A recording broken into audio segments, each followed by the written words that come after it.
tere tüdrukud, nüüd te olete värskelt väljakult tulnud, mis tunne on? Värske on viimane asi, mis tunne praegu on.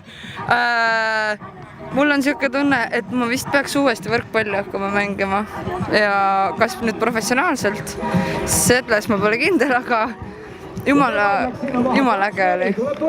Vanad ajad tulid meelde. Jaa, eks see pisik on ikka sees, et kohe kui platsile saad, siis enam ära tulla tegelikult ei taha. Ja no näha on, et siin Kristelil ka samamoodi, et natukene saaks koos harjutada ja me läks juba päris hea, ma arvan, Rannavalle tiim koos. No aga sa oled ju vahepeal käinud pikalt. Ma olen jah, mingi ammu käisin. Sest mina ei ole, ma hakkasin mõtlema, ma ei ole nagu reaalselt mänginud, no mingi niisama vaata ikka kuskil rannas. No niisama rannamängu ma pole vist 3 aastat teinud, aga nagu päriselt mänginud üle 10 aasta. Nii et ikka väga hästi oli sul täna. Väga hästi oli täna, tõesti. Aga kuidas teil läks, kas järgmisena võtate mehed ette?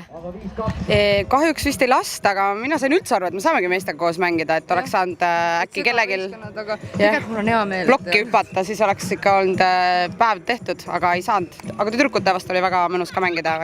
Teil meeldib plokki panna kogu aeg peale? Meeldib täiega meestele plokki panna. Kas te enne kohtusite teiste tüdrukutega ka, kellega te koos mängisite, saite harjutada või? Me olime umbes minut aega siin olnud ja siis kutsuti juba platsile ja siis me alles nägime, kellega koos me mängime. Ma veel teipisin veel. Väga hästi teibitud. Väga hästi teibitud, aga hoitis ilusti. Ja me ei näinud, me saime siin alles teada, väga tore meeskond ja väga vahva oli meil koos, ma arvan. Ja kuidas Saaremaal on, kas Saaremaal mängitakse rannavollet? Ikka jaa, seal meil on titerand on kogu aeg on järjekorrad on peal, et kes nüüd esimesena siin võrguplatsile saab.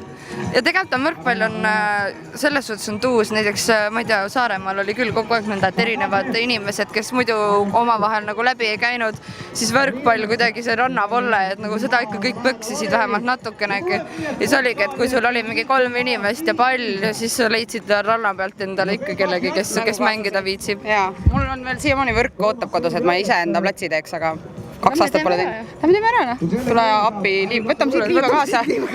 Sul auto kaasast. Sul auto kaasast. Aga milline suvi teil tüdrukud tuleb? Kas jääb graafiku kõrvalt aega suvel ka näiteks Pärnu rannas rannavollet mängida? Ma tahaks loota, et jääb see variant, et praegu ma olen pool suve on vaba graafiku peal niimoodi, et ma vaatan, mis elu toob ja siis läheb jälle võtteperiood hakkab pihta, siis on juba natukene keerulisem siukest vaba aega neil leida. Aga ma ei tea, üldiselt ikka nõnda, et saab kõike. No ikka jääb see aeg üle siin kõikide reiside ja tööde kõrvalt. Ikka leiab selle aega. Äkki vaatame, saame siit mingid uued sõbrad, kes meid mängima kutsuvad. Me lähme nüüd sõpru jahtima. Hei!